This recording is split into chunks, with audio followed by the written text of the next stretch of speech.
Hey, it's Frank here with 4D Honeybee, and I'm just on the way to the bee yard the day after the end of my Costanza hive. I've got my lovely assistant Isabel recording. I've got my lovely dog Tower observing, and we're just going to see what has happened to all those bees. So yesterday I basically eliminated the hive, took all the resources out of it, gave it to a couple of other hives.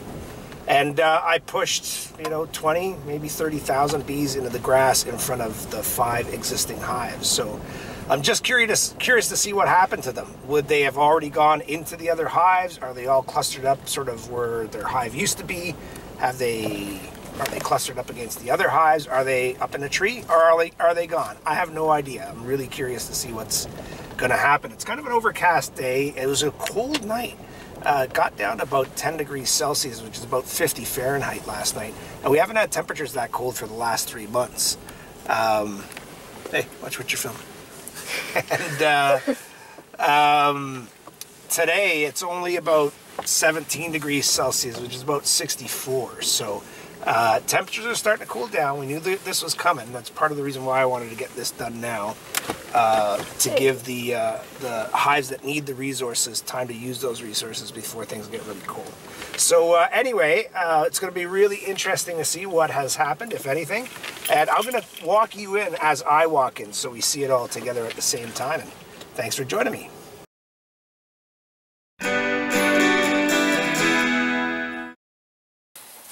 Okay, so you can see that the goldenrod are just starting to hit their peak form. That's that white Queen Anne's lace there as well. And that's about all I know for plant flora. I need to get better at that. I'd really like to be able to better identify plants and flowers in Ontario. It's always something I've been weak at. So let's head down and see. The bees are just, if you look, we're in kind of a valley down there. The bees are down in this valley. There's a river that runs right through right there. And the bees are in a valley, so they're very protected as far as wind and inclement weather and such. So we have to walk down a few steps here and try not to trip as we go. Okay, thanks. I'm also looking in trees as I go, because when I have had swarms before,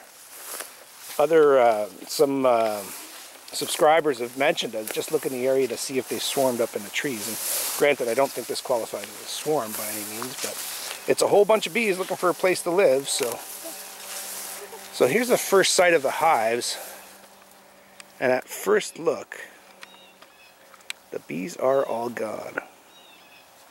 So I'm going to take us right down to the grass. I'm going to look closely at the hives. When I left yesterday, they were really starting to beard up against mainly this hive here, which is my strongest hive. These 2 hives are very strong, but this hive here was where most of the bees were, and now I don't see any of them. So let's keep going down, and we'll have a look in the grassy area in front of the hives, which is where I dumped them all. Let's see if we see them. Expect them to be foraging. It's a touch on the cool side, as I mentioned, but there's still a decent amount of sun out. You can see how I reduced all the hives, all the hive entrances. And look at that, that spider has built a web in front of my hive again and captured a poor innocent little bee there. Do you see it? I think that's a bee. Kind of far away to tell, but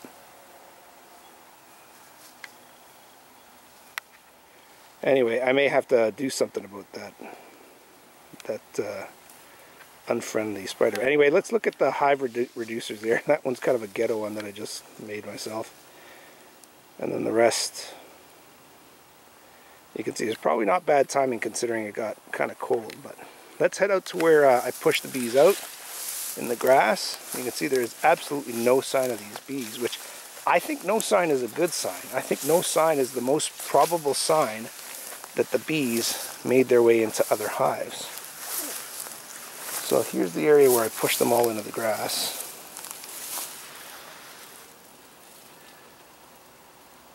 Certainly don't see any on the ground.